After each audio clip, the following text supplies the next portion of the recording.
Good evening, ladies and gentlemen. Welcome to another recall class.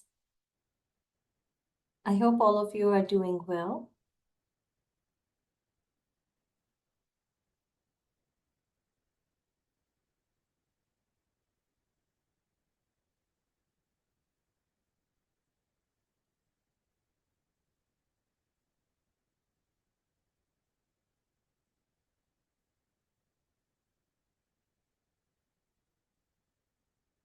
Hi, Dr. Simran. How are you?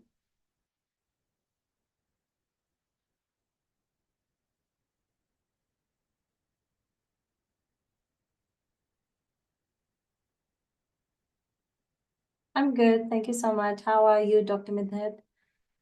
Alrighty. So we'll be continuing the November recalls. I'm sorry about the last class being cancelled.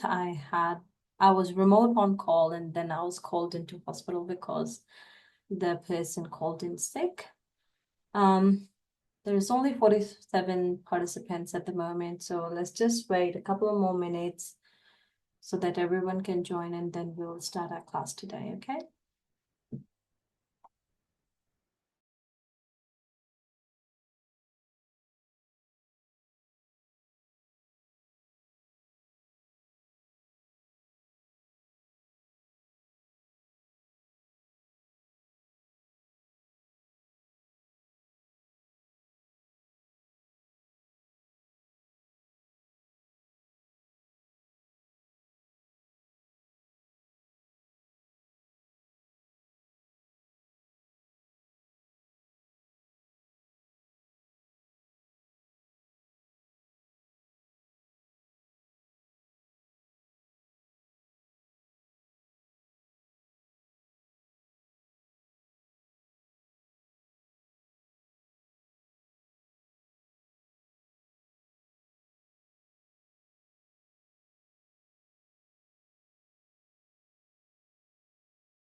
All right, we have an appropriate number of people joining the class today.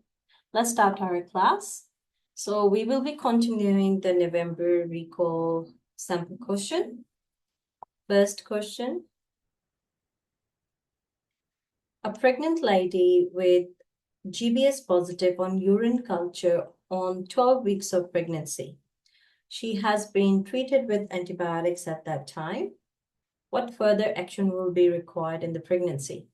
Antibiotic for the neonate, antibiotics during labor, perform vaginal swab for GBS or GBS swab again at 34 to 37 weeks.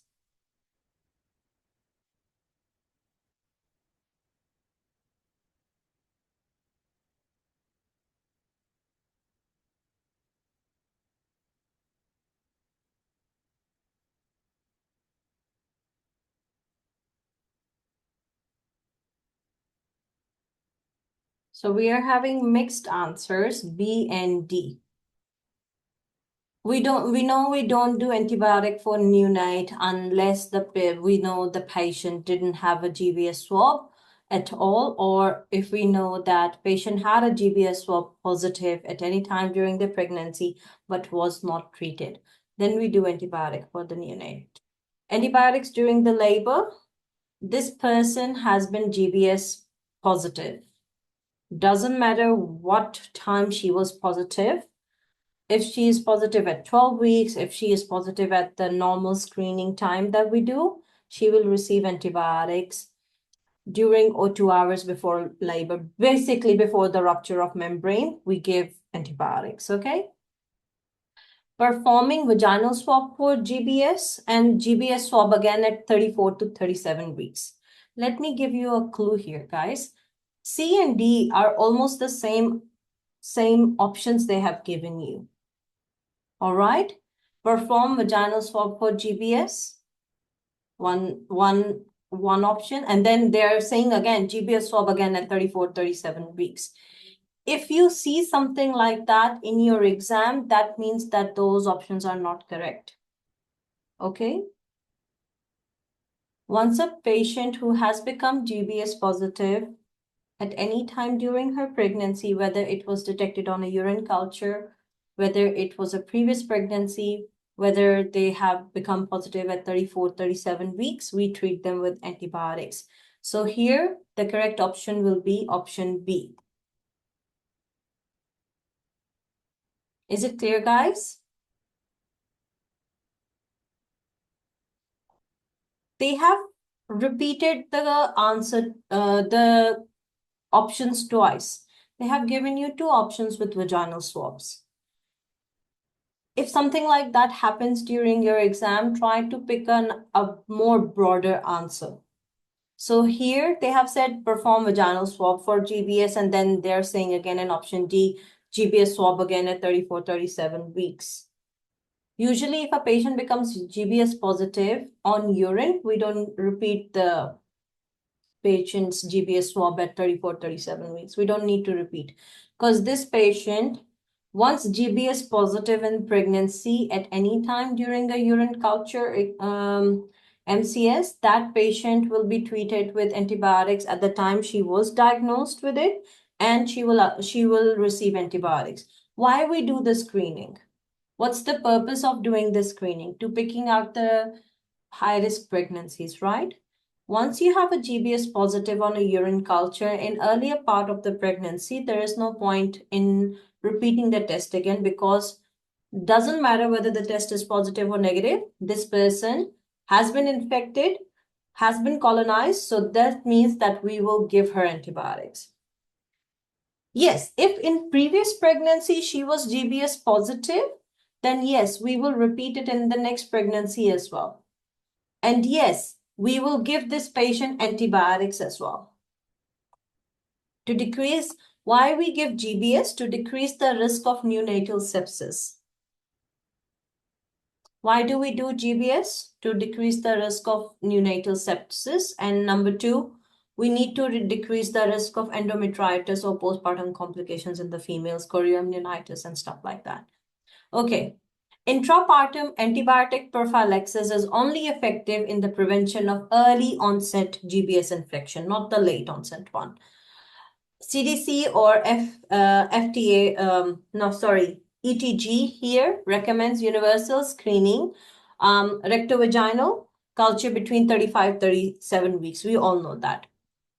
Intrapartum antibiotic prophylaxis is recommended with positive GBS rectovaginal culture, GBS bacteriuria, which is positive in this patient at any time during pregnancy, or history of delivery of an infant affected by early onset GBS infection, meaning previous pregnancy infection. If GBS status is unknown, antibiotic prophylaxis is recommended during preterm labor and delivery, which is less than 37 weeks, in the presence of the maternal fever during labor, or with the prolonged rupture of membranes, which is then greater than 18 hours. IV penicillin G is the antibiotic of choice. If you can't give that, you can also give cefazolin, ampicillin, clindamycin, or vancomycin. Is it clear, guys?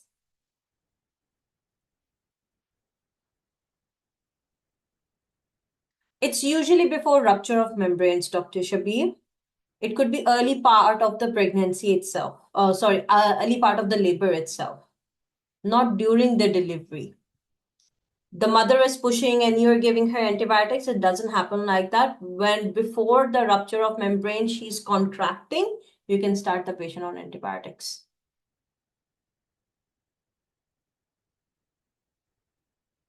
Clear, guys?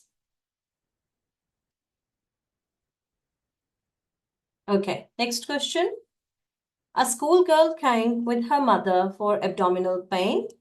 Girl said that GP's daughter is her close friend. What should the GP do in this situation? Option A, ask her if she is comfortable with the consultation. Option B, ask her whether her mother needs to leave the room. Option C, advise to see another GP.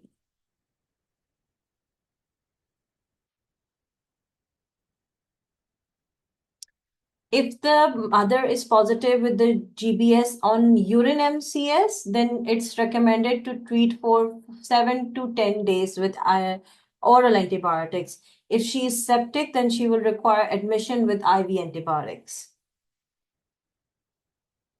It's a clinical decision.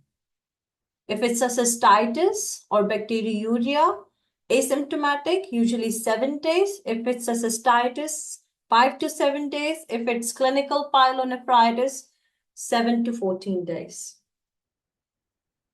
Okay, so in this question, a schoolgirl, they haven't specified age, so schoolgirl will be from 9, 10 years onward. She's coming to a GP clinic with her mother for abdominal pain. The girl is friends with the GP's daughter. So most appropriate here would be option A. Very good. So ask her if she's comfortable to have the consultation. This is no wild, there is no, what do we say, conflict of interest here. Because you don't know the patient personally, it's your extended family's relations with the patient. If the patient herself or the mother herself is comfortable with the consultation, you should go ahead with it. Ask her whether her mother needs to leave the room, depends on the age. If she's a minor without GILEC competence, we don't need to do that, which hasn't been advised here about her age, so very bad option to pick. Advice to see another GP would be your next question if she is not comfortable with you having the consultation. So first option is whether she's comfortable to have the consultation. If she isn't, advise her to see another GP, or you can book an appointment with another GP in the same surgery. If she is doesn't want to be on the same surgery, you can book an appointment with another clinic as well. And if she's comfortable, then you can go ahead with the consultation itself. All right. Next question. A patient had suction, dilatation, and curettage for hydatidiform mole, and her beta HCG was dropping back to normal on monitoring. Few weeks later, it started rising again. What can be the reason? Invasive mole, choriocarcinoma, or pregnancy?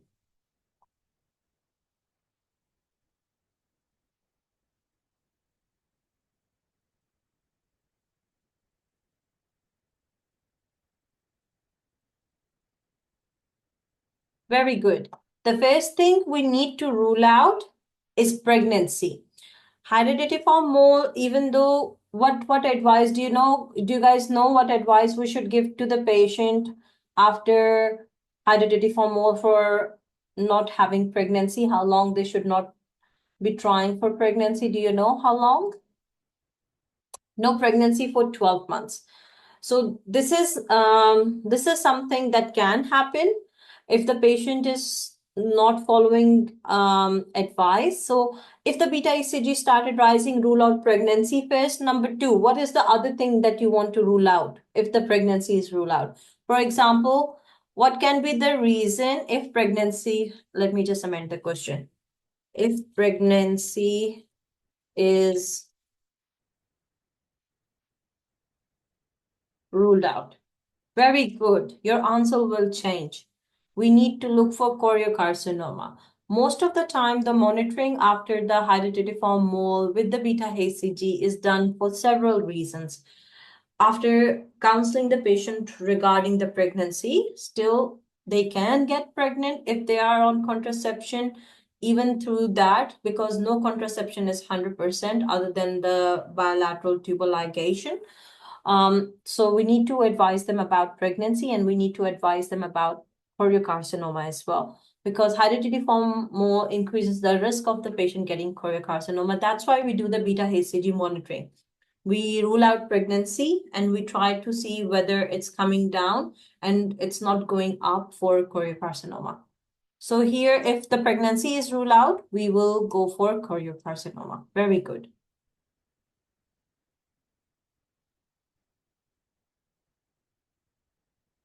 Do you guys want to have a read through this, or we can skip the trophoblastic disease? Skip? Let's see what everyone else say. Skip? Okay, everyone is happy. They know everything about it? Okay. Majority is saying skip, so we will be skipping. This is the RANSCOG guideline regarding the management of the trophoblastic disease. Just telling you, there is this one that I want you guys to have a look at. Okay, this one. Have a very good read of this. This is very important for your exam, okay? It solves a lot of questions. Have a good read of this flowchart. Okay. Next question. On popular demand, I'm skipping that. But if anyone wants to have a read of it, just let me know and we can do it at the end of the class. A patient with pain in elbow and more when extending against the flexed wrist. Tenderness in the lateral epicondyle region. There has been no comments made about the occupation of the patient. What is the instant most appropriate management? Option A, antibiotics. Option B, steroid injection. Option C, immobilization. Option D, orthotic band. And option E, long-acting anesthetic injection.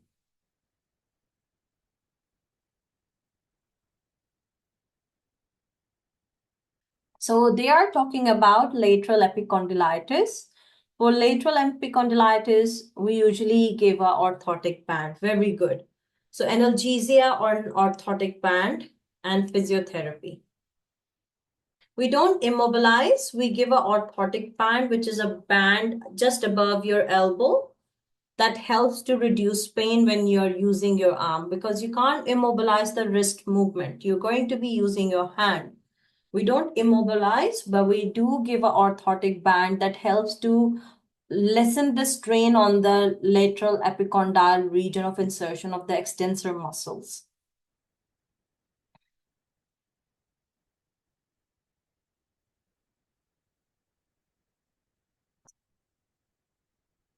All right, have a look at this. Yes, most appropriate initial management will be analgesics. We all know about lateral epicondylitis. It's a aesthetospathy, meaning there is inflammation of the tendon insertion with the origin of the extensor carpi radialis brevis muscle. We know that the patient will always complain of pain when they are doing wrist extension against resistance. Sometimes most common use is that typing causes pain, writing causes pain, or extensive use, especially in tennis players, will cause pain in this region. Presentation is pain. What else? Pathophysiology we all know about. So you guys shouldn't remember the name of the test that is used for lateral epicondylitis. Most commonly used in clinical practices is Cozen's test, but there's a Maudsley test also used. So in Cozen test, what we do is it's the extension against resistance. So the patient stands with the affected elbow fully extended and forearm pronated. And then the clinician places his thumb over the lateral epicondyle region and asks the patient to clench their fist extend and pronate against the resistance. So that resistance will produce or reproduce the pain in the region where the thumb is present. Usually, we don't do X-rays, but ultrasound and MRI will give you an indication about radiological evidence of the disease. But usually, this is a clinical diagnosis. You don't need to do any imaging. If you're very concerned, you can do an X-ray to rule out fractures or osteoarthritis disease. Management, non-operative, very extensive literature is there, but few randomized controlled trials shows that they have been trying to do extracorporeal shockwave treatment, which has been not very effective. So physical therapy, injection modules, they are more promising than ESWT. Local illness, for example, they have conducted a randomized controlled trial where they have injected lots of agent, which showed better pain relief with steroids at 8 weeks compared with the local anesthetic at 24 weeks. So patients who are having prolonged disease, they can benefit from steroid injections every 6 monthly. GTN can be also used, but not very effective. But you can also give NSAIDs in relieving elbow pain in short term. Operative, especially in patients who are young athletes and are constantly using and they have pain, you can try to do surgery. But again, surgery itself have very consequences. Even though they are trying to fix the extensor carpi radialis brevis, they can cause injury to the surrounding muscles as well. What else? That's about it. Let me show you what the orthotic band look like.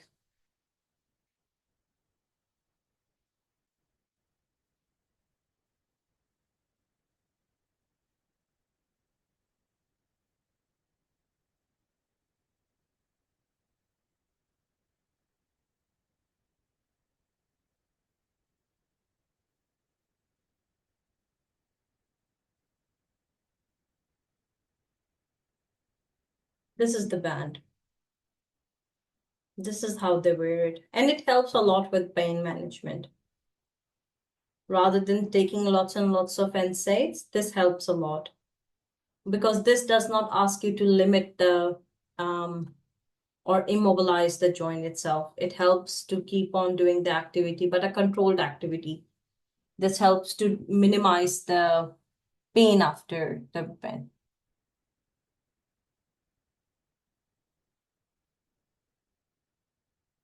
Alrighty. Next question, guys. Any questions? Yes, I will repeat it, doctor, about the trophoblastic disease at the end, okay? Any question, guys?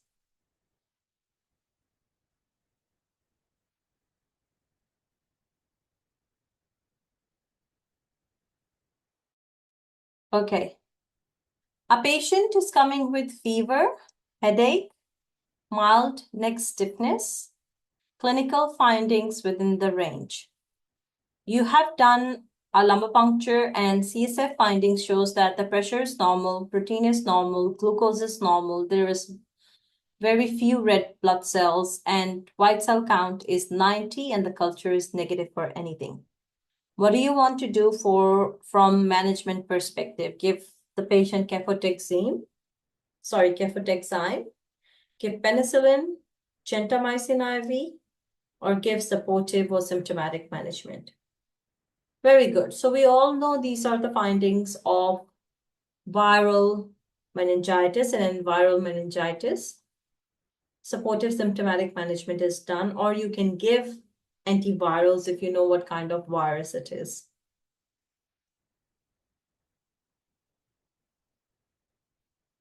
Have a look at the CSF findings, very important for your exam. So in a normal cerebrospinal fluid, appearance is clear, white cell count is negative, Predominant white cell is lymphocytes. Red cells are not present. Protein is normal, which is 0.2 to 0.4. Glucose is not present, and opening pressure is 10 to 20. In neonates, it's all the same, but more than 60% normal plasma cells are present. In viral meningitis, your white cell count will be minimally raised. Predominantly, they will be lymphocytes. Protein will be normal or raised. Glucose will be normal. Pressure will be slightly high, but not very high. In bacterial meningitis, it will be cloudy in appearance. Your white cell count will be very high. Predominant cells will be neutrophils. Your red cell count might be high. Protein will be high and glucose will be low, and your opening pressure will be very high. Fungal meningitis, especially in patients who are immunocompromised, there will be a fibrin web. White cell count, same as that of the viral meningitis. Lymphocyte predominant cells will be present. Protein will be normal or raised, but glucose will be low and opening pressure will be very high. Tuberculosis meningitis, predominant cells will be lymphocytes. Proteins will be very high, glucose will be very low, and pressure will be very high. Again, it's a bacteria, so cloudy and turbid appearance or viscous appearance will be there. Clear, guys? RBC positive doesn't mean it's encephalitis. If RBC is positive in CSF, then I will be very worried about whether there was a hemorrhage within the ventricles itself, like subarachnoid hemorrhage. Yes. Or it will be traumatic. I agree with Dr. Urmi. So RBCs will be, if you see that throughout the CSF, you have xanthochromazia, that means that subarachnoid hemorrhage is there. But initially you had a bit of blood and then afterward it was clear, then it's traumatic tap. It's the same with the ascitic tap, or if you do pleural thoracocentesis as well. Just give me a few seconds, guys. I'm just gonna grab my water bottle and be back.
All right, let's go to the next question. I think this is a repeated question. A patient with a history of alcohol, smoking, coming with abdominal pain. Ultrasound shows there are gallstones in the gallbladder. Common biliary duct is dilated to 10 millimeter, but there are no stones in the common bile duct. LFTs are coming back to normal and the symptoms have resolved. What is the management? Do ERCP? Do cholecystectomy and intraoperative cholangiogram now? Go do a cholecystectomy later? Do a laparoscopic cholecystectomy with biliary duct exploration?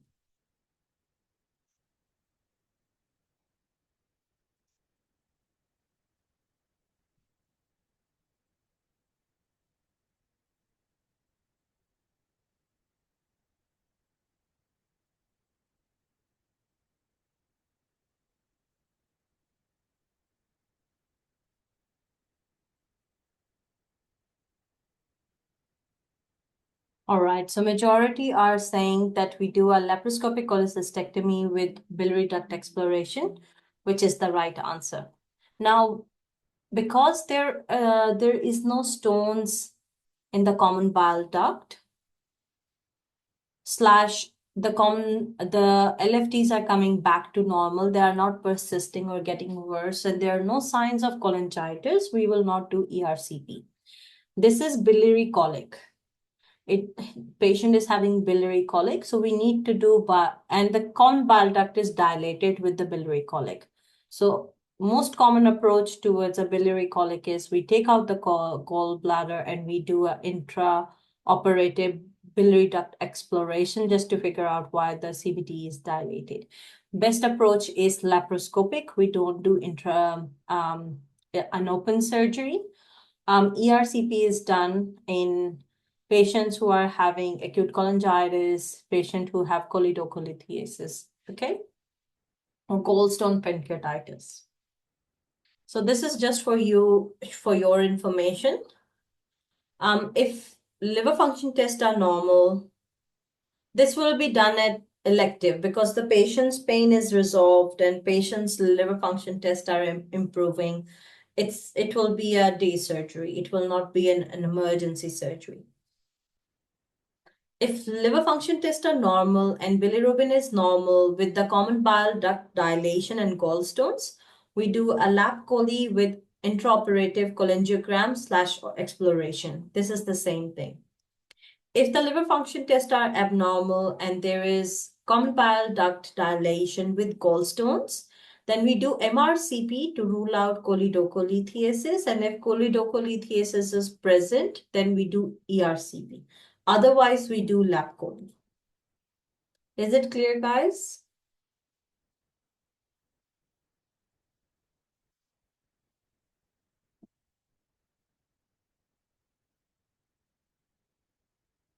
MRCP done is here. Or when there is contraindication to do ERCP, you can do MRCP.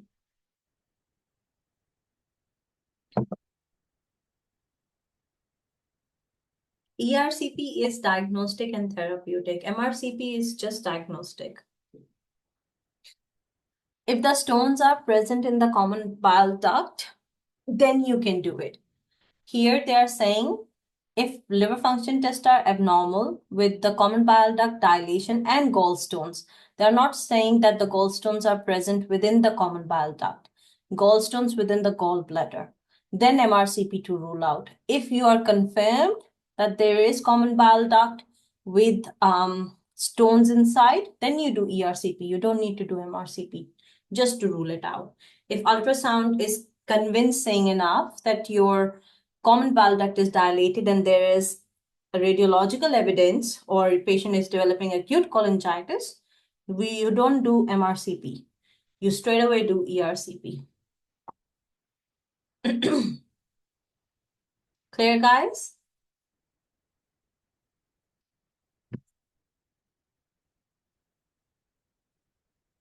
Yes. If stones in CBD but no acute cholangitis, do we still do ERCP? Yes. Gallstones in gallbladder with common bile duct dilated but no gallstones, we don't do ERCP.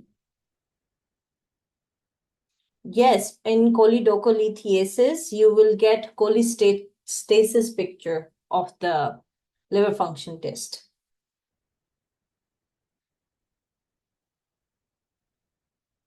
Clear, guys? Okay. Any questions regarding this? All right. Next question. A patient with hematuria, proteinuria, cough, hemoptysis, has purpuric rashes and diplopia along with oral ulcers. What is the diagnosis? Wegener's granulomatosis, Goodpasture syndrome, IgA nephropathy, or renal cell carcinoma?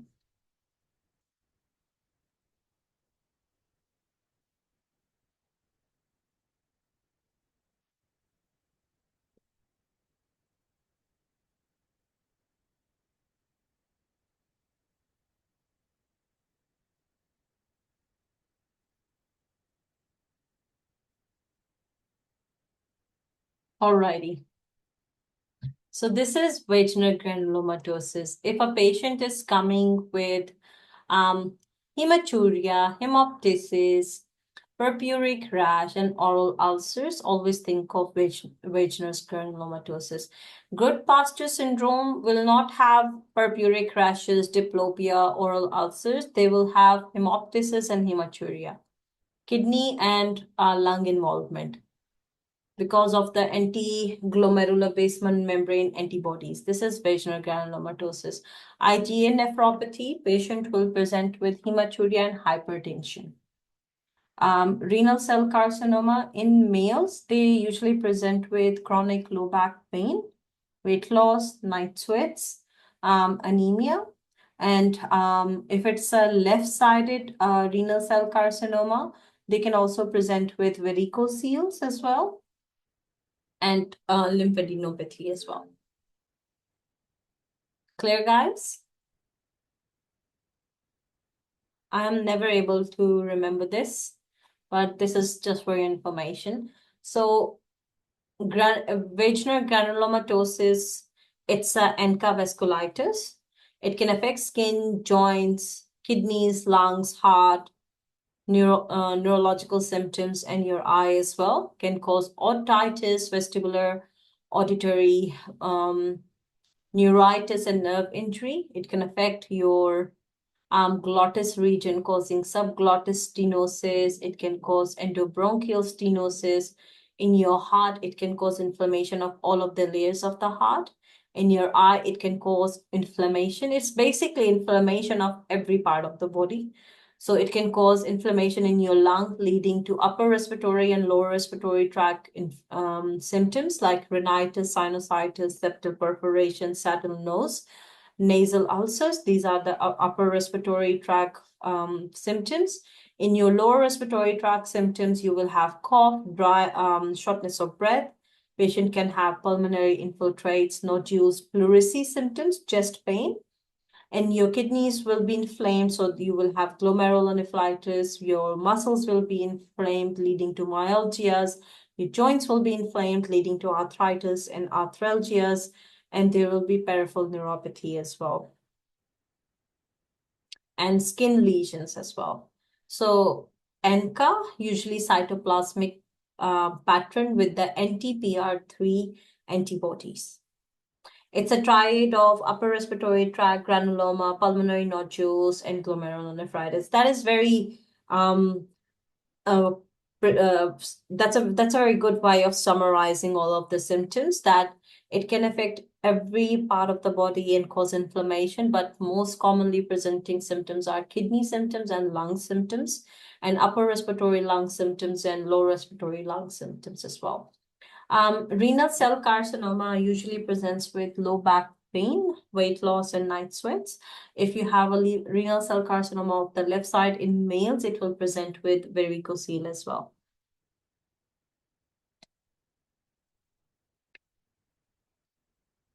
Yes, painless hematuria and renal cell carcinoma as well. Yes, thank you so much, Dr. Sonera. Clear, guys? Any question?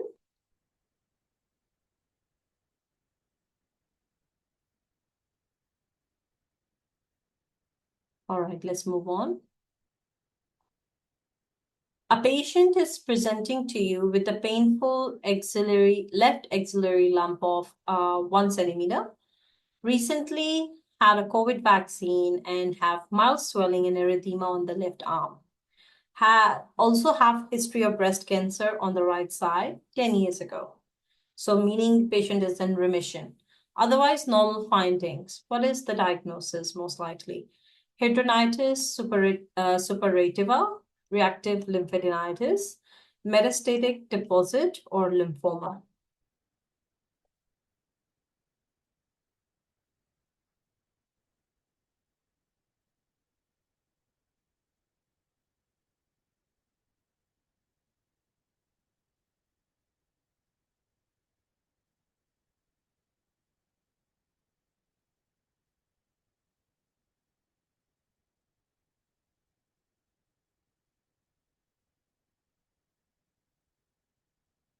All right. So Patient is presenting with a painful, isolated lump. Very small lump, 1 centimeter. Recent had COVID vaccination, and there is a mild swelling and redness around the area.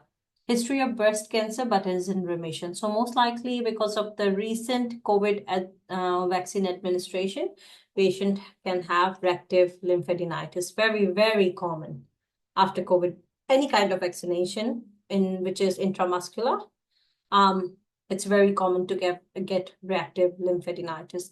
Metastatic deposit could be there, but if patient didn't have wasn't in remission or didn't have COVID vaccination history as a trigger, then I would pick the metastatic deposit as the next best option because of the history of the breast cancer.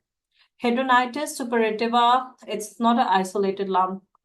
It's like lots of lumps in the area where the hair follicles are, and they will all be abscesses or furuncles or carbuncles. Lymphoma, isolated lump is not most likely lymphomas, and they are painless lumps. They are not painful lumps. And if the COVID vaccination was not there, breast cancer history was not there, but painless lump increasing in size with constitutional symptoms of malignancy, then you consider about lymphoma. And lymphoma lumps are most common in the cervical areas. It's more common in the neck instead of in the axilla. If it's in the axilla, I would be more concerned about breast cancer. Clear, guys? So this is what hidradenitis suppurativa looks like. So wherever you have hair follicles, there will be painful lump in their skin. It's basically infection of the hair follicles. Patients are on antibiotics and under dermatologists for the treatment. Reactive lymph node is a lymph node that is swollen in response to some kind of infection or other condition, especially post-vaccination. Lymphoma lymph nodes are not painful, and metastatic lymph nodes initially are not painful. But this should be your second best option if they haven't given you a trigger like COVID or like recent infection on the background of breast cancer. Clear, guys? Any question?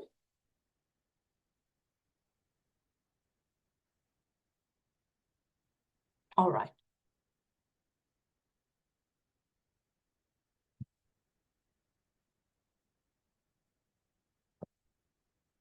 Next question is, a child with bleeding gum, epistaxis, and multiple petechial lesion in the leg and trunk. Recently had a upper respiratory tract infection. Platelets are 90 into 10 raised to power 9. Other parameters are normal. What is the treatment of choice? Corticosteroid, platelet transfusion, or observation and follow-up? Okay. All of you are saying C. Let's have a look at the guideline.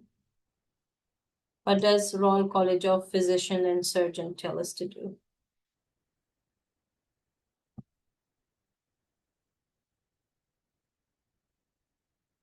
Oh, I opened too many.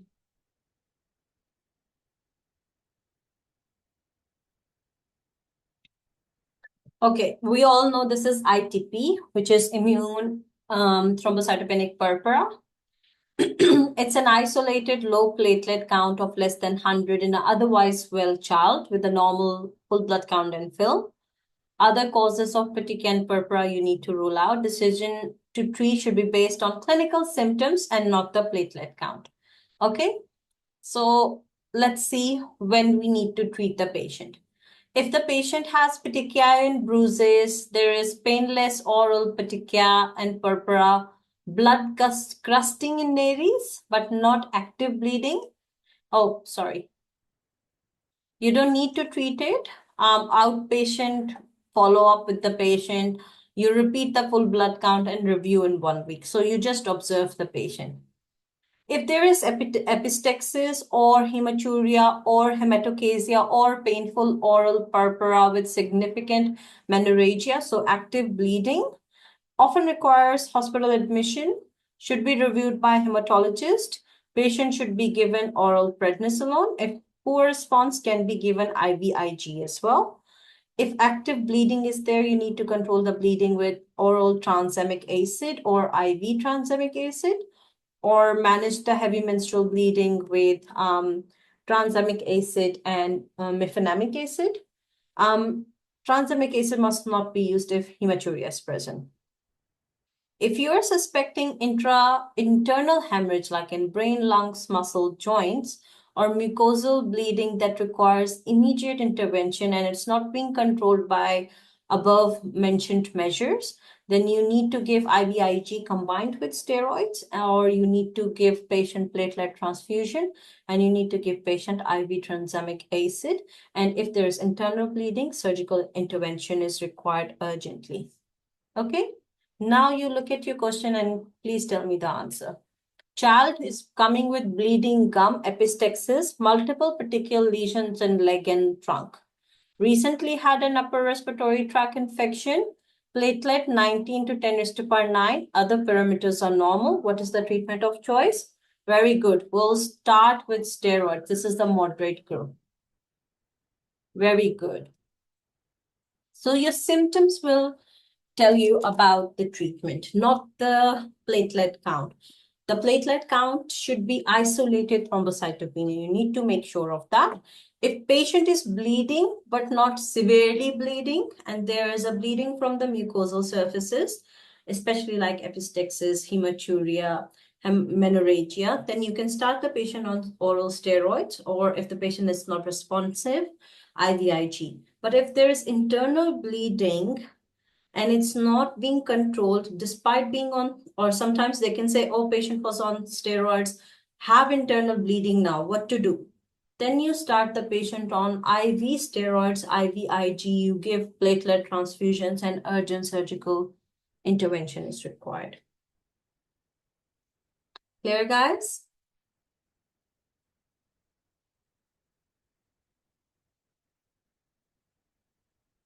Yes, if you have a look over here, where is the guideline? So suspected internal hemorrhage or mucosal bleeding that requires immediate intervention. If you go through the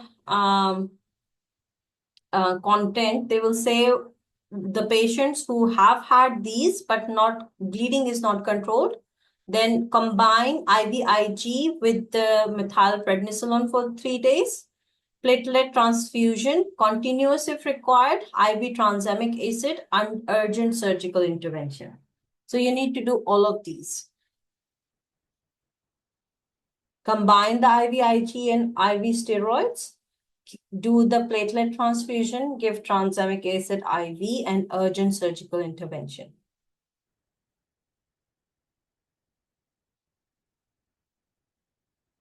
All right. Any question, guys? All right, let's move.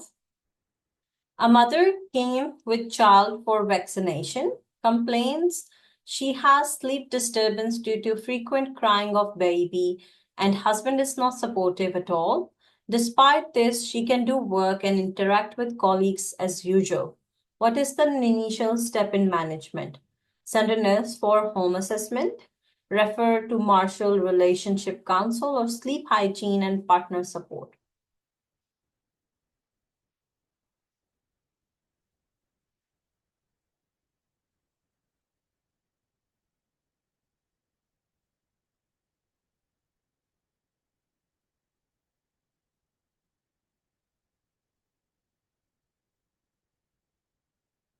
Okay, we are having mixed answers.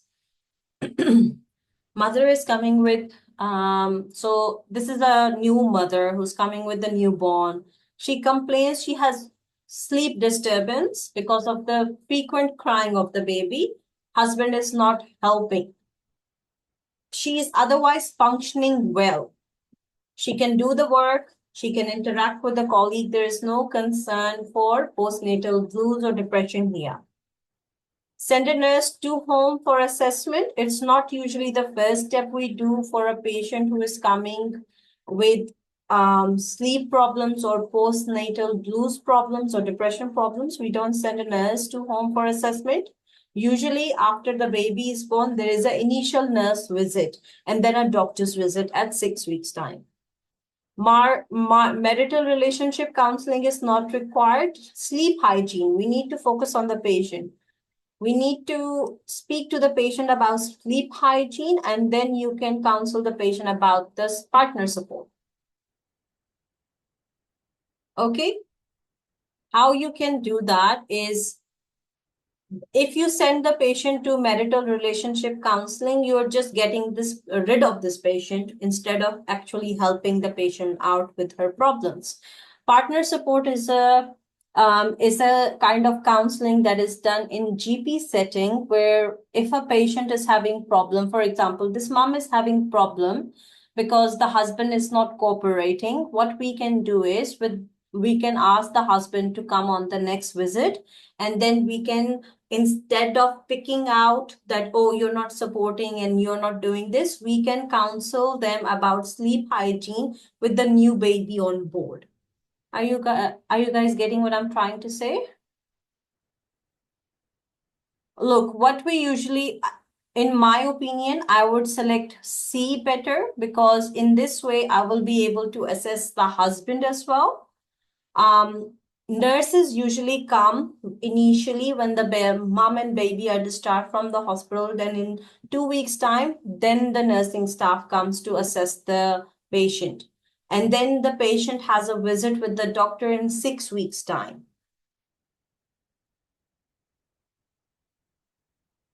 If he is non-cooperative and doesn't come at all, then we can refer them to Marshall Relationship Counsel. But first, we have to try to sort out the problem of the sleep disturbance. No, I don't have any reference for this case. I'm sorry. This is my opinion. It's the midwife that comes for the baby assessment and the mom.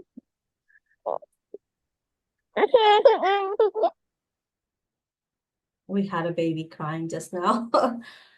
So what happens is that when a mother is discharged from the hospital with a newborn baby, there is a midwife visit at 2 weeks' time, and the midwife goes to home, looks after if the mother is coping. The midwife is usually the first person of contact that will assess the home situation and whether the baby is gaining weight or not, and if the mother needs help with anything. Then the midwife can do a discharge summary that goes to GP, and she will point out the steps like, oh, patient is having concerns with this and this, and you can kind of proactively make a plan before seeing the patient about how to target the specific concerns of the patient. When the patients visit you on 6 weeks' times or on vaccination and is complaining that she's having sleep troubles and husband is not cooperating, then in this case, we don't know what is the reason the husband is not supportive at all. She is not having problems of postpartum blues and depression. First thing is, she's having sleep disturbance.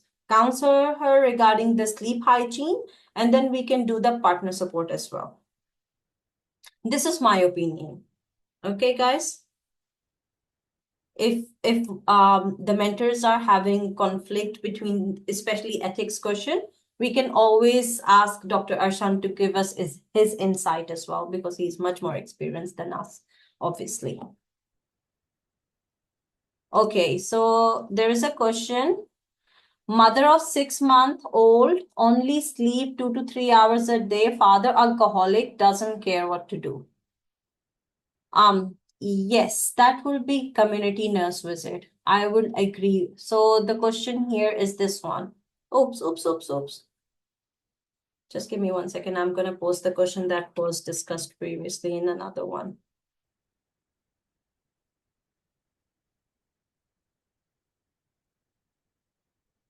Just give me 1 second.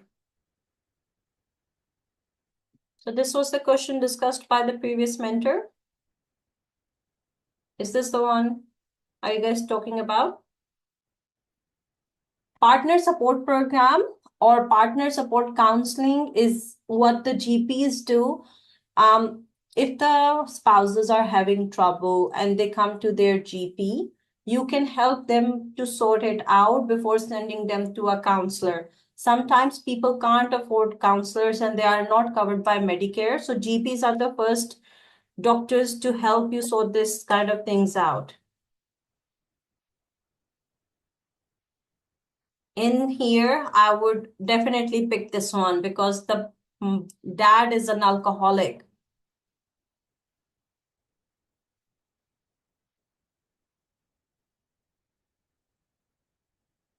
Okay. 6-month-old, only 2 to 3 hours sleep. Father is alcoholic, doesn't care what to do. So here, what the problem is, alcoholic parent is there. Substance abuse inside the house is there. Now there is a risk for child abuse or the child safety is a concern. You can ask the community nurse to visit home, or I don't think so. It's a better option to call the husband. This is important, or if you can ask the mother about the safety of the child and ask the child protective services there.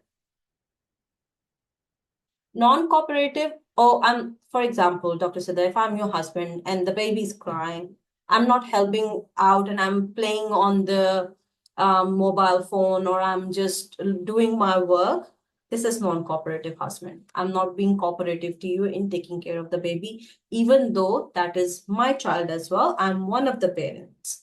All right. In another question, mother of 6 months old, not getting enough sleep because she's taking care, and father is alcoholic. Now, there is a concern for child safety here because there is substance abuse inside the house where the child is, and it's a very young child. Asking one of the nurses, so the community nurses, it's not like a midwife. These are the nurses that can do home visits, and they are either associated with the GP practice or they are associated with the Queensland Health Program of community nurses, where if the GP calls them, they can go and visit a patient and assess the situation and let you know whether you need to visit the patient or that patient needs to go to the hospital or an ambulance needs to be called. This is a community nurse's job essentially. So asking the community nurse to visit home in this situation will assess the home situation basically to see whether the child safety is a concern or not, or whether this alcoholic father needs to be removed from the situation or the child needs to be taken out of that environment or not. If there is no concern for child safety, then go to target the concerns of the mother. If child safety concerns are there, please ask one of the health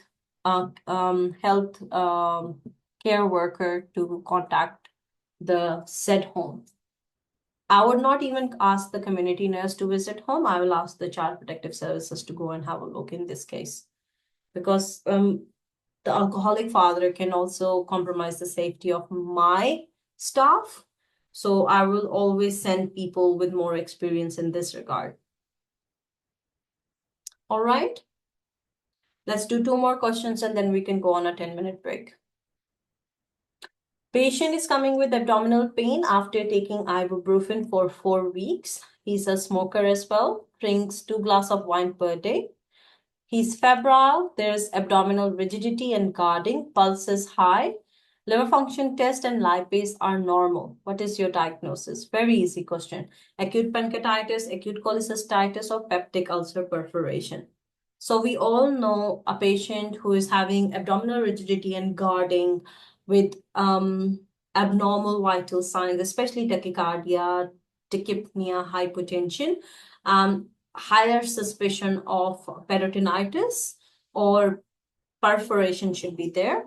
They have given us a history of ibuprofen use for 4 weeks. So patient is having NSAIDs chronic use. Smoker drinks 2 glasses. So smoking is there. Alcoholism is there, is febrile now. So peptic ulcer perforation most likely would have happened. They have also told you that lipase and LFTs are normal. So acute cholecystitis and pancreatitis are ruled out. This is peptic ulcer perforation. What is the first imaging that we do for a perforation to rule out a perforation?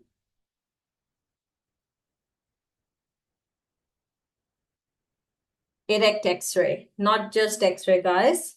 Erect chest X-ray. Abdo X-ray, chest X-ray. As long as your diaphragm is visible, it has to be a erect X-ray. All right. I'm not going to go in the details of this. We are going to skip because everybody knows about this. So what is the treatment of the peptic ulcer disease or peptic ulcer perforation? What is the first line management? Nil by mouth, IV fluids, PPI, very good.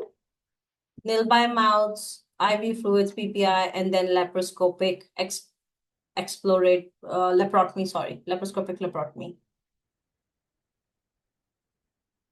You see where the ulcer is and you try to fix it. Antibiotics as well, very good, doctor. We give broad spectrum antibiotics. It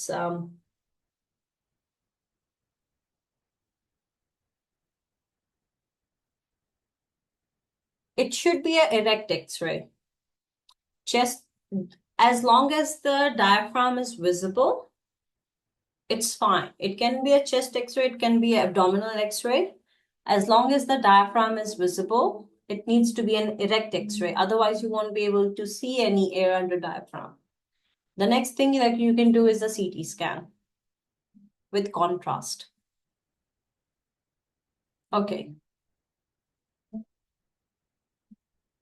50 years old lady found out that she was adopted and her biological mother had Huntington disease.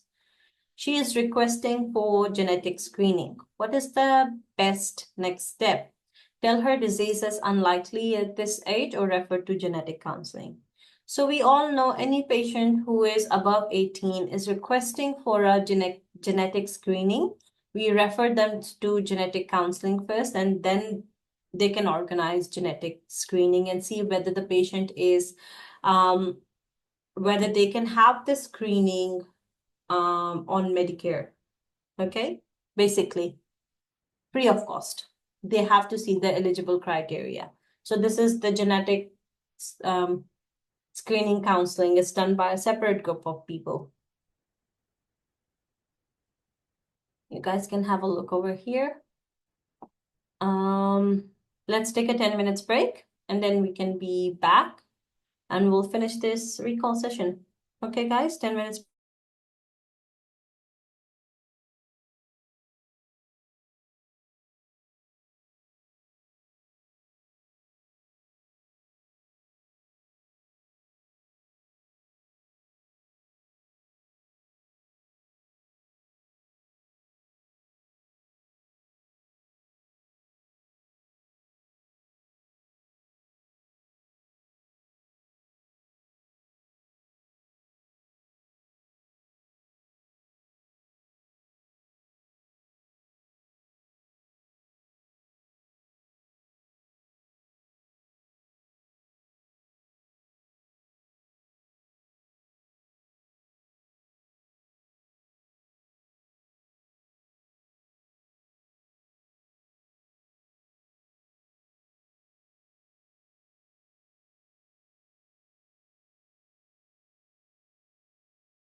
All right, guys, let's start again.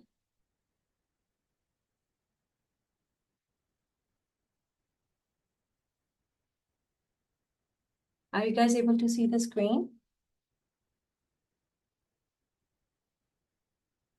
Okay. Next question.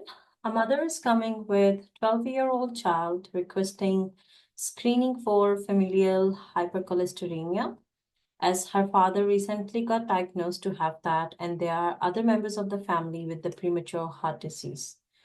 What is your next best action? Do a lipid profile for the 12-year-old, screen the whole family, screen the daughter, say that daughter is not eligible now.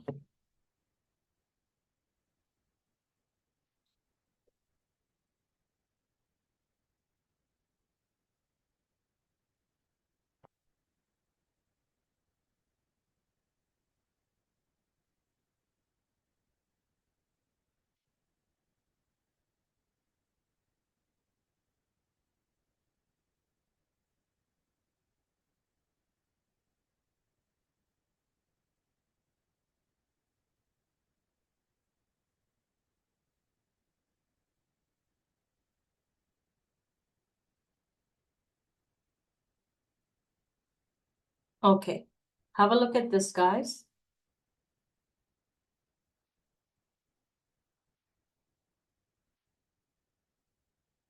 So this is the clinical criteria for familial hypercholesterolemia.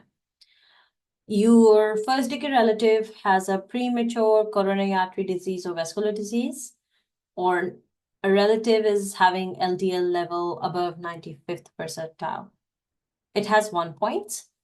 First degree relative is having signs of familial hypercholesterolemia, which is tendinous xanthomata or arcus cornealis, or children less than 18 is having LDL level above 95%. Then you do clinical history. Patient is having premature coronary artery disease or patient with premature cerebral or peripheral vascular disease. They have certain points. Physical examination, tendinous xanthomata or arcus cornealis before 45. They have different points. You need to have cholesterol levels. DNA analysis you can do. And diagnosis is based on the number of points. If more than 8, definitive diagnosis, 6 to 8, probable diagnosis, 3 to 5, possible diagnosis, less than 3, unlikely. So what are we missing in our patient? We are missing the LDL level, right? So we need to measure her lipid profile in order to categorize her according to Dutch score. And we need to do the clinical examination and get history as well. So 12-year-old is presenting with the grandfather who is which is not a first degree relative, second degree relative, and other members of the family with premature heart disease. So you need to fulfill the criteria in which you have family history, you need to have clinical history, physical examination, cholesterol level, DNA analysis is plus minus, okay? At least till here, you should have all of this before telling the patient whether they are familial hypercholesteremia or not, or when they are scoring high, then you can screen the rest of the family as well.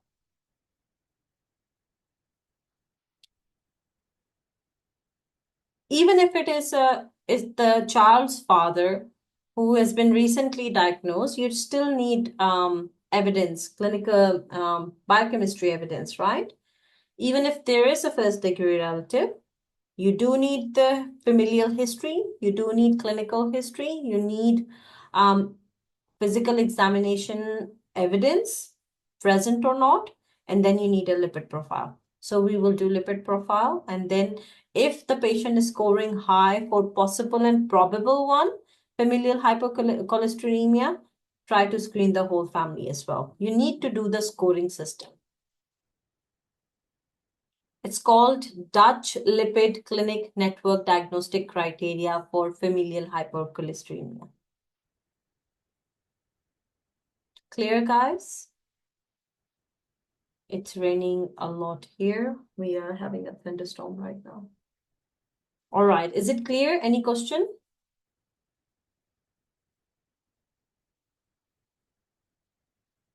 Is there a age limit? What sort of age limit for investigating?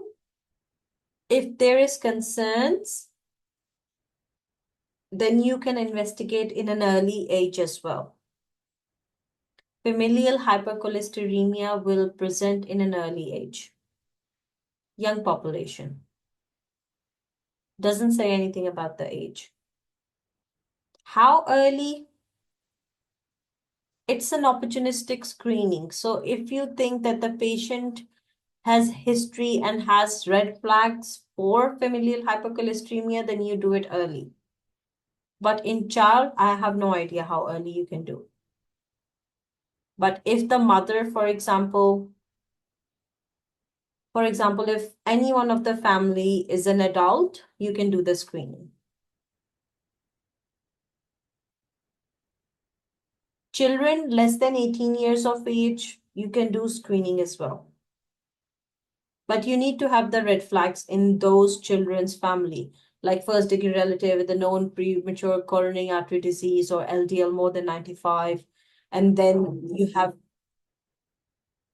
early deaths because of the cardiovascular event, physical examination in those family members or in the patient itself of the hypercholesteremia. And then if those are present, then you can do the investigations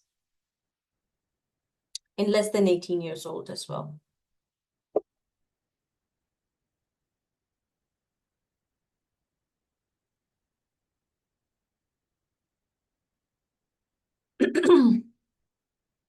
A patient tried diet management for 1 year, but no use.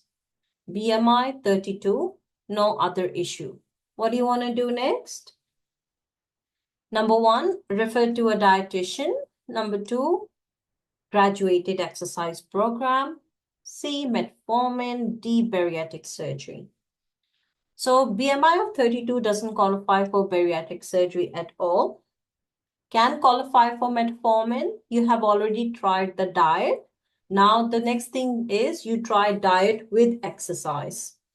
Combining the diet with exercise will show results in weight loss. If the patient is not responding, then you can try pharmacological treatments as well. Yes.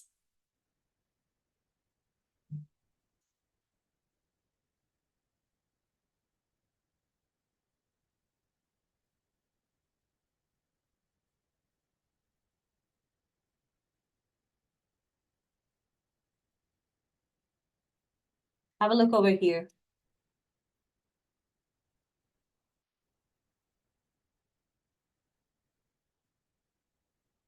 Is it clear, guys?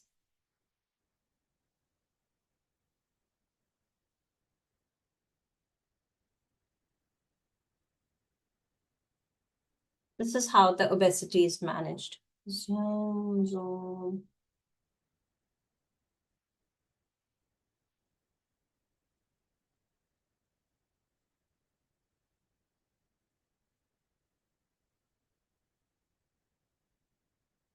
Okay, makes sense?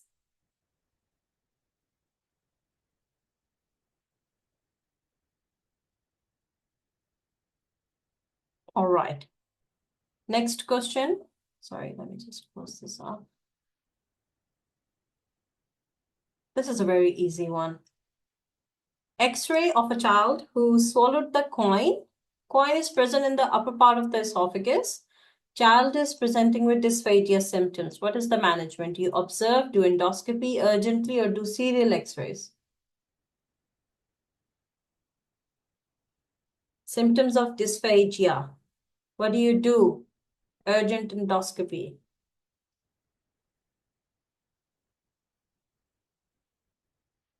What else needs urgent endoscopy in a child with a foreign body? Can anyone tell me? What sort of foreign body needs urgent endoscopy? Battery, very good. Magnets, very good. Battery and magnets, they need urgent endoscopy. Very good.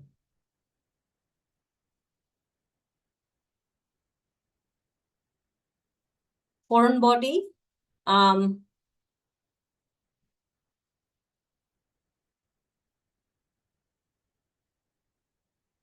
Red flags or high-risk foreign bodies. These are button batteries, which are lodged in the esophagus. Magnet with a metal object or more than one magnet. Sharp objects in the esophagus, for example, like a fish bone, pins and needles. Lead-based objects that fail to transit through the stomach. Large object more than 6 centimeter or more than 2 centimeter wide.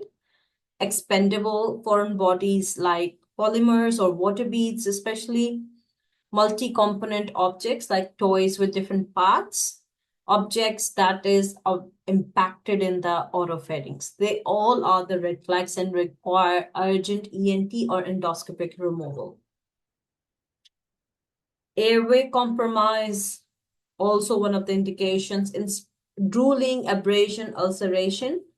Magnet can perforate. Respiratory distress, these are all the urgent intervention sign and symptoms or red flags. Investigation, you can do imaging. Treatment is, if you suspect a foreign body to be present, high risk or unknown foreign body, high risk foreign bodies are given over here. And child unwell or has acute symptoms of pain, drooling or respiratory distress. Child has or had GI abnormalities. Unreliable history, food bolus not passing spontaneously, not able to drink or eat. Then foreign body, you can do imaging. You can't see it. Child looks well discharged. You can see it, but it's in the stomach. Then it's a low risk foreign body. Then you can discharge with advice. But if it's in the stomach or beyond, it's a high risk foreign body, urgent referral for removal. Foreign body in the esophagus, upper respiratory obstruction or high risk foreign body, urgent removal. Lower obstruction or low risk foreign body, you can discuss with the gastroenterologist about the management or consideration of a outpatient scope or a non-emergent scope, okay? Clear, guys?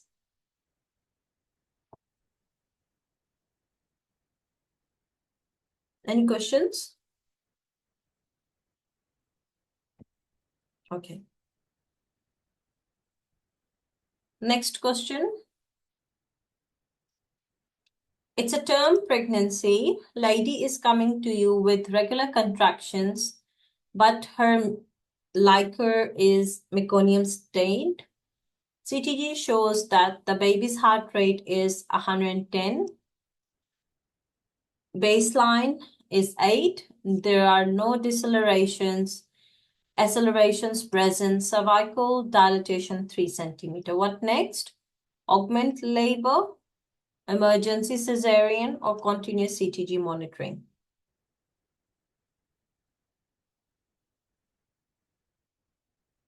Okay. Some people are saying augment the labor. Why do you want to augment the labor?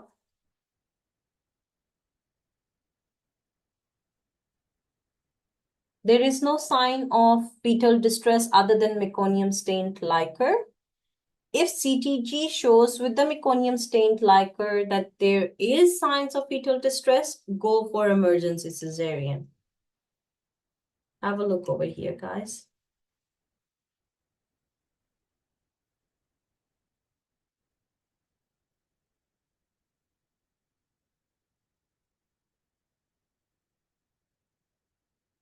It's not an indication for cesarean section. It's an indication that you need to be very vigilant now. Any changes in the CTG, you can change the management based on that. Yes, duration of the labor onset is not mentioned here. If it was prolonged labor, patient has been contracting for a while, and CTG is still normal, but meconium stained liquor, you can think about augmenting the labor. But still, we do continuous CTG monitoring.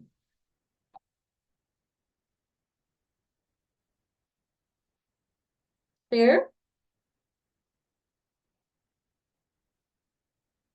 Yeah, we can wait. CTG is okay.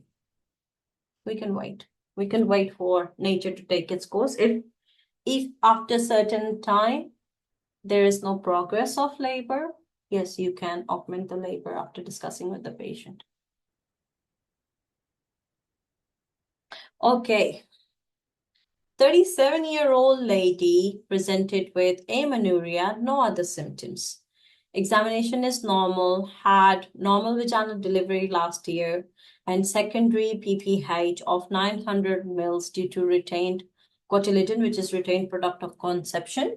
And then later on, she had dilatation and curettage.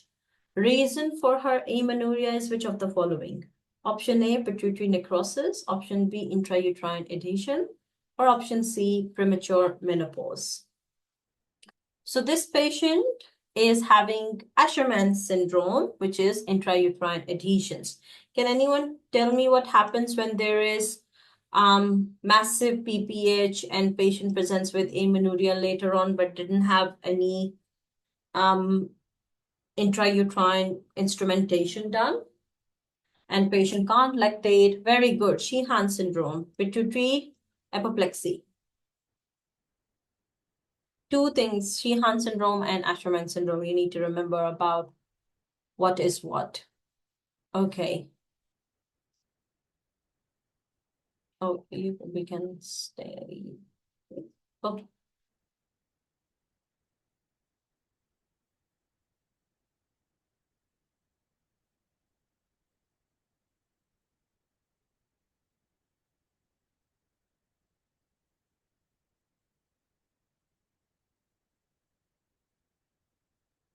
Okay. Asherman syndrome, intrauterine adhesions or SNCI occurs when scar tissue forms inside the uterus and the cervix because of instrumentation, especially after surgery of the uterus or after dilatation and curettage, with tuberculosis, schistosomiasis being a less common cause.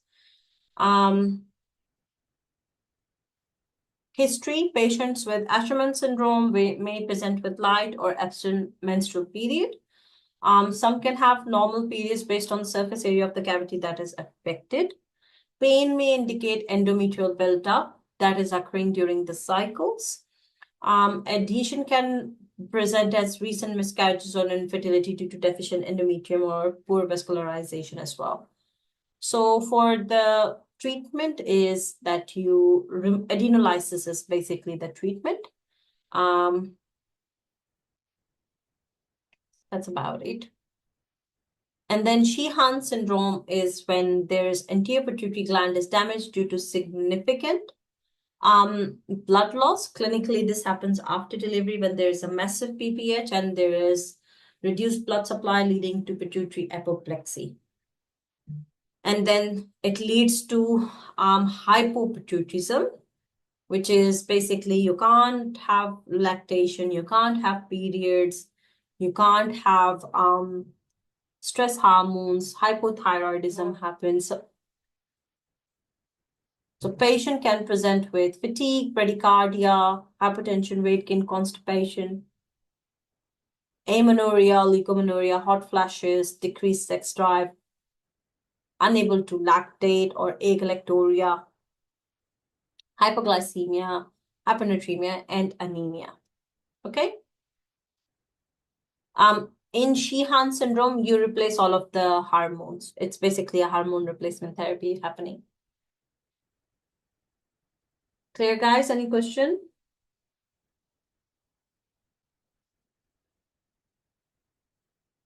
Sheehan syndrome is pituitary apoplexy. Asherman syndrome is the adhesions.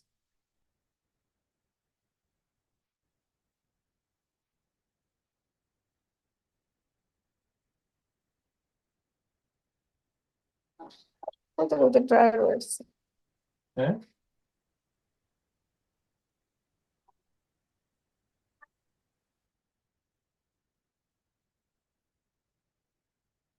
This one is not Sheehan. This is Asherman syndrome.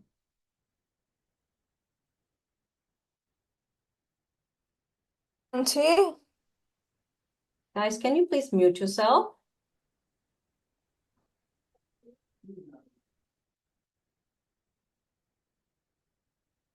Okay.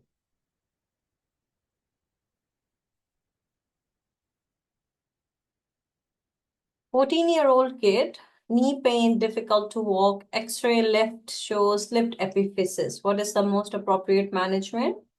Bed rest, exercise, or pinning? You will definitely have a question from slipped capital femoral epiphysis, tenosynovitis, slipped capital femoral epiphysis, tenosynovitis. There's another one that I'm missing. What's the name? Perthes disease. Yes, you will get a question, definite question from any of these.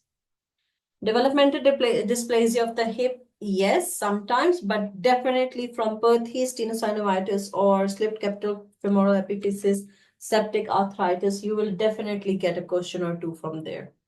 So this is slipped capital femoral epiphysis, very common in pre-pubertal or pubertal boys, especially who are obese. They will present with hip pain or knee pain, and when you do an X-ray, the femoral femur is basically slipped. So usually when you draw a line from the neck of the femur, it usually passes the head of the femur, but in slipped capital femoral epiphysis, you will go above the head. It's a orthopedic concern. So what you need surgical intervention to correct it, because if you don't treat it, it increases the risk of joint instability for the rest of the life. And patients with slipped capital femoral epiphysis are at higher risk of having early onset of osteoporosis as well.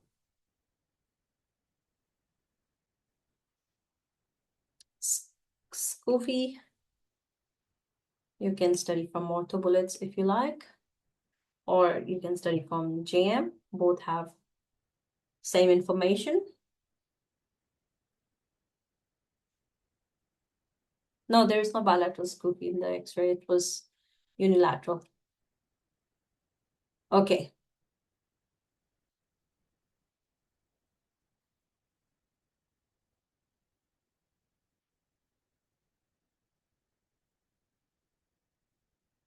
It's similar to Salter-Harris type 1 fracture, associated with hypothyroidism, renal osteodystrophy, growth hormone deficiency, panhypopituitarism. Can happen in child less than 10 years of age, but most commonly in prepubertal boys with obesity. Stable, unstable, acute, chronic, acute on chronic. History, most commonly presenting symptom is pain in hip, groin, and thigh, knee pain as well, or gait defect. Physical examination, antalgic gait, waddling gait, abnormal leg alignment, external rotation leads to foot progression in the angle. Drehman sign can be there. If you externally rotate, the foot externally rotates when you do passive flexion of the hip, or the hip externally rotate. Imaging, you can do AP and frog leg lateral of the both hip. This is the Klein line that we saw. So if it goes past the hip, the femur head, it's the Klein line. If it goes if the head is inside the line, then it's normal. MRI you can do as well, but not really indicated. You can diagnose with X-rays only. Needs percutaneous in situ fixation or open reduction, whatever, but it needs surgical intervention. Clear, guys? It's not bilateral, it's unilateral. Here.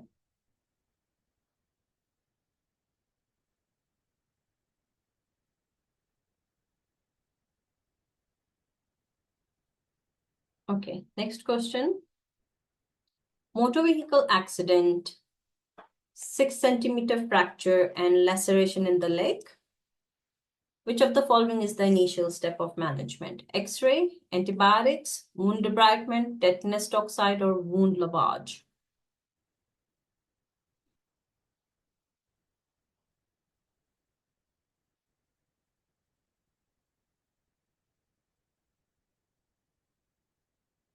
Okay. Have a look at this one. So open fracture, this is the stepwise approach to any open fracture. You remove gross contamination from the wound, okay? Provisional irrigation or debridement should be avoided. You just remove the dirty things. Take photographs and cover with the wet sterile cover. Start patient on analgesics. You can reduce the fracture or just gently align it under analgesia.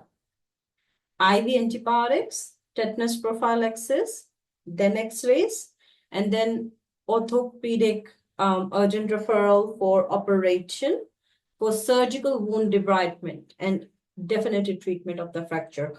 So wound debridement is not done in emergency department. With the open fracture, we only do the first 7 things. Now you've read the 7 things. Which one would be the first one here? Antibiotics. Clear, guys?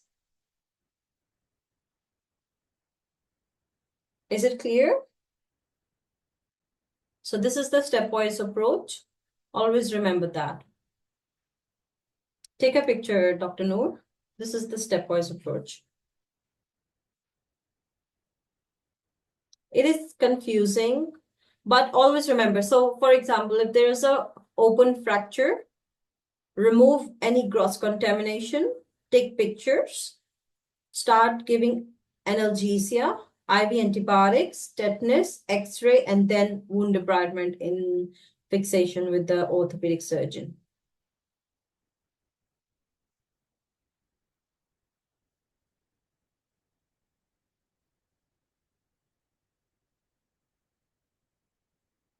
No, wound lavage is irrigation.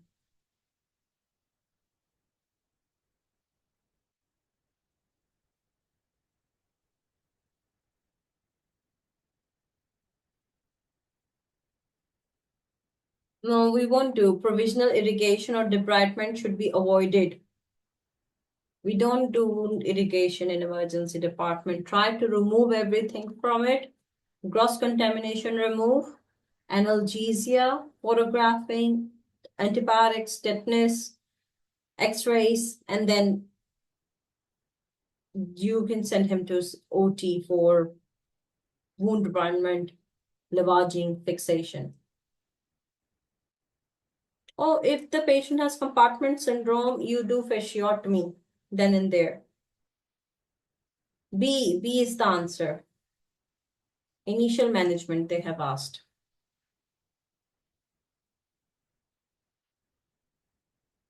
B, guys, B is the answer, antibiotics. This is not the option from, I took this from Emidex for your, these things. Should I just crop it so that you guys, there you go. Better now? It was just a question, another question whose answer has these steps. I wanted to convey these steps to you guys.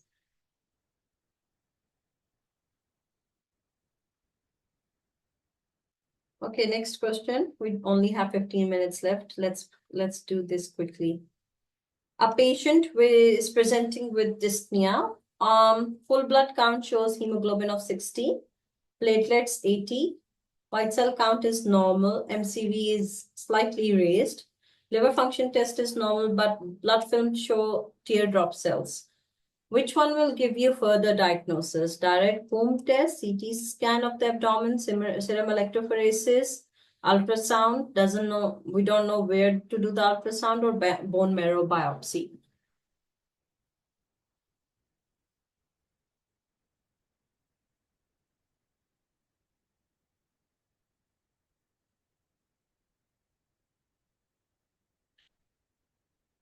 Can anyone tell me what does teardrop cells indicate? Do you guys know what teardrop cells indicate?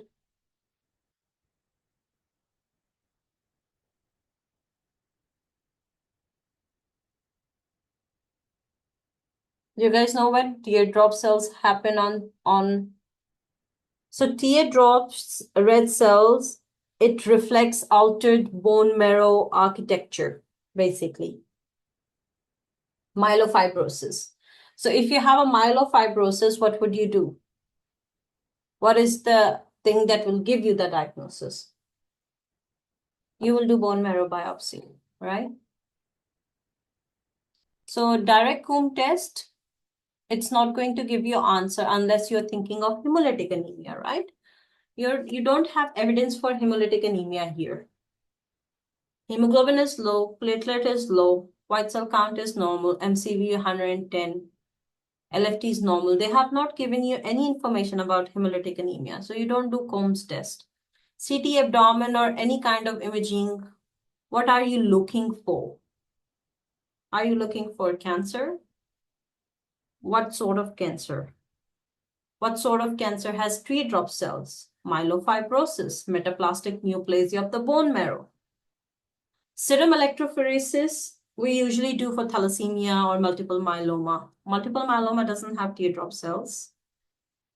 It doesn't show history of thalassemia. Thalassemia is MCV should be low.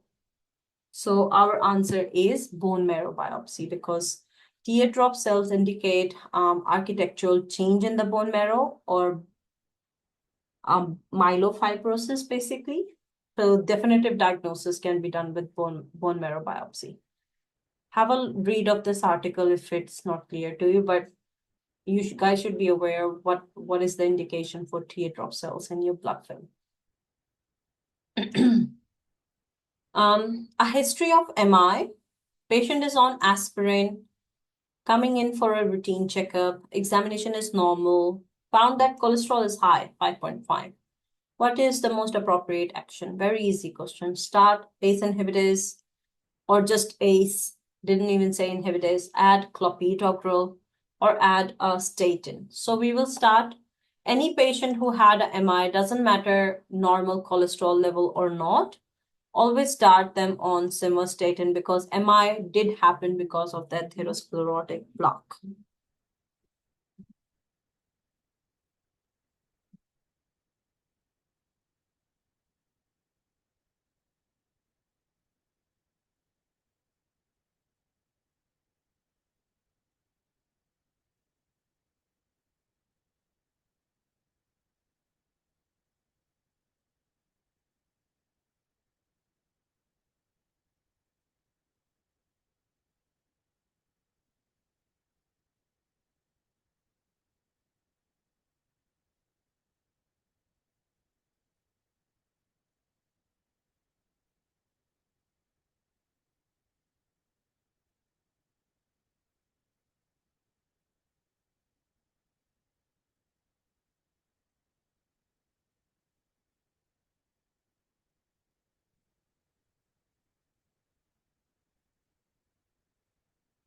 I'm just trying to look for the paragraph that says statin. Sorry, give me 1 minute.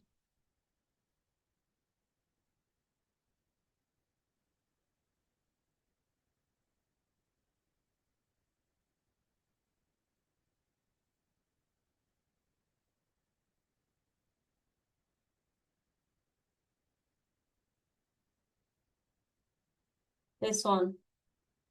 Clear, guys? Doesn't matter if they're give drug therapy. Sorry, I was just looking for this. There's a lot of literature I had to go through. Alrighty. Next question. Junior medical officer had a needle stick injury. Patient is a IV drug user. Junior medical officer had hepatitis B vaccination, but never got his hepatitis B antibodies checked. What is the next step? Check hepatitis serology. Give him immunoglobulin with vaccine or PEP for HIV.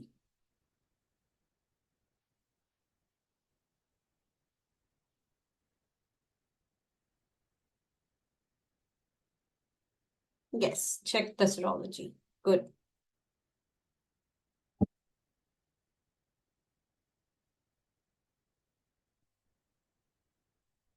If the antibodies level is less than 10 international units, what to do?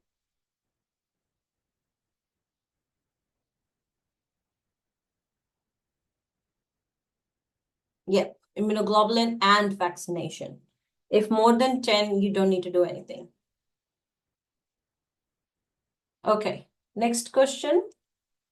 16 years old is coming with 4 months duration of recurrent headache and vomiting.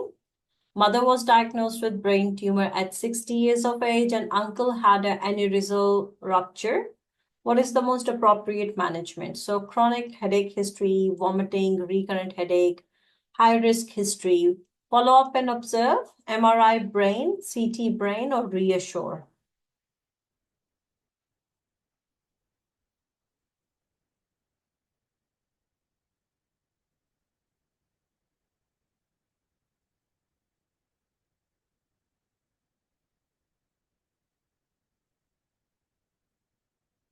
Okay.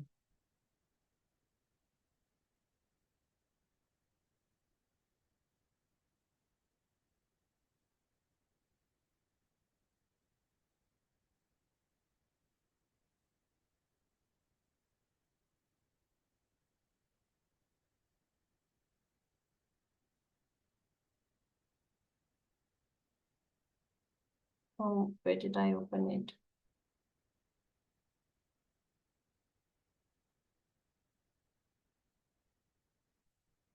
Okay.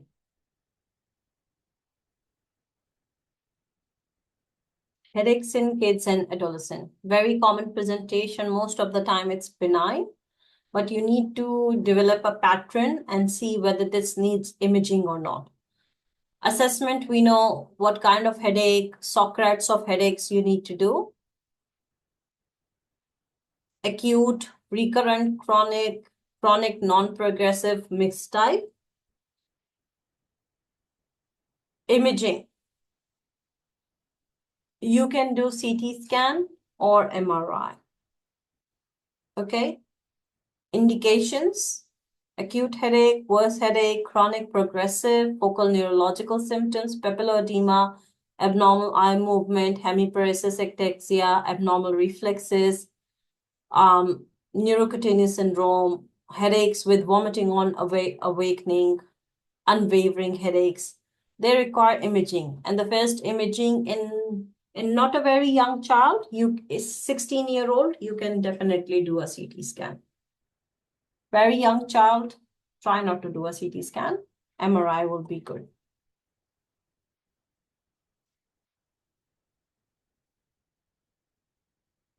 What else? That's about it. So it's not a very young kid. In teenagers, you can do CT scan, guys. Aged, let's have a look. MRI brain, age, indication.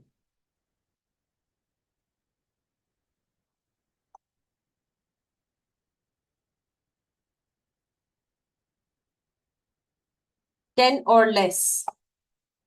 No, it's the answer is CT scan, guys. 10 or less, you need to do an MRI. I'll write it here as well.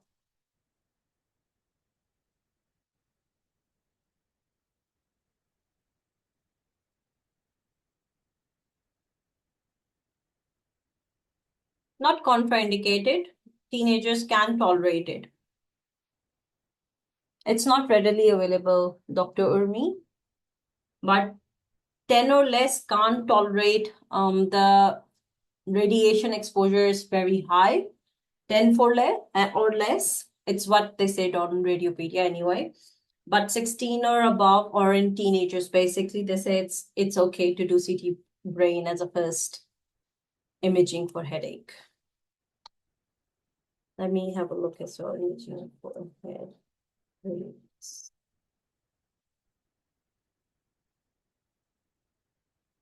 CT scan. Yeah, that says CT scan. If younger than MRI.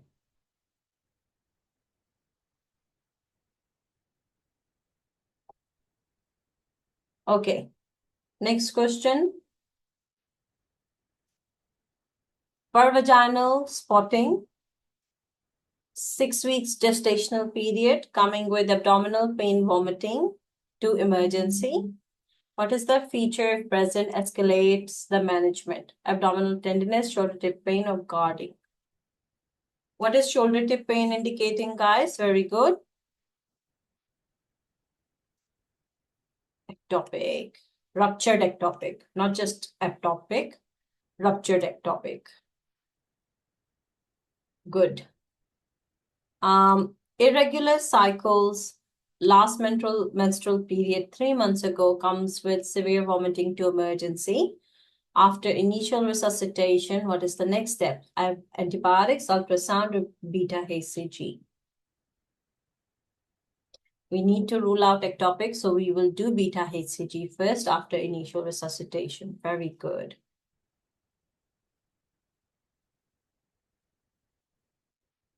Last one. I think we might have done this before as well. Baby is presenting, neonate is presenting at 3rd day with jaundice. Mother is Rh negative. What could be the cause of the jaundice? Rh isoimmunization, ABO incompatibility, immature liver, hepatitis, or breast milk jaundice. Coming at 3rd day. 3rd day, not 1st day. 3rd day of birth, coming with jaundice. The first 24 hours, I agree, Rh isoimmunization would have been your answer. This is physiological jaundice. The cause of physiological jaundice is immature liver. It's not breast milk jaundice, it's physiological jaundice. It's physiological jaundice because of immature liver in the neonates. If it was 24 hours and mom was Rh negative, then consider Rh isoimmunization. If it was first 24 hours febrile and jaundice, then hepatitis. You can look at Radiopedia, Dr. Hogan. Just click Radiopedia and age appropriate investigations for headache. They will tell, they usually have that. Okay. All right. The whole jaundice is in the RCH guideline. It's very appropriate, or you can look for the Queensland Health one as well.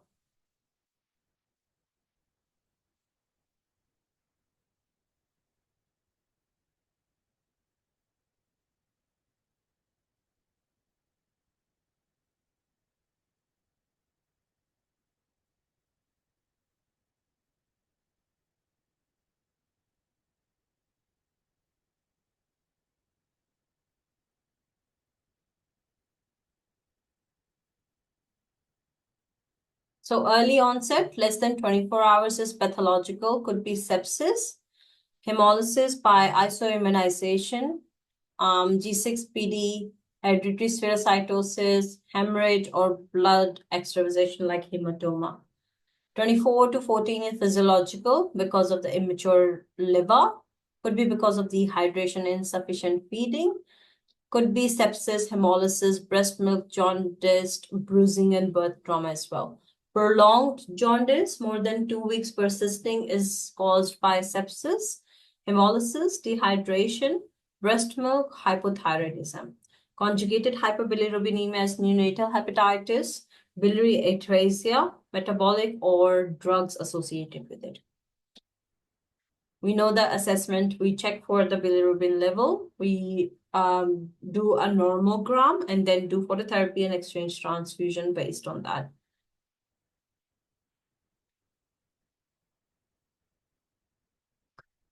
Third day, most likely physiological.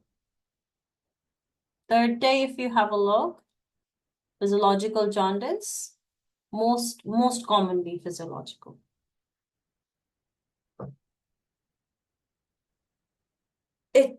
Breast milk is diagnosis of exclusion. You have to rule out all of these and then you can say, oh, it's breast milk jaundice. Alrighty. That is all for today, guys. Thank you so much. Where it is. Stop share. I hope you had a good class. I'll let you guys know about when I'm going to be taking the canceled class. But yeah, I will see you guys soon, okay? Study hard and best of luck for those who are taking their exam in the coming weeks or so, okay? Thank you so much. Have a lovely night.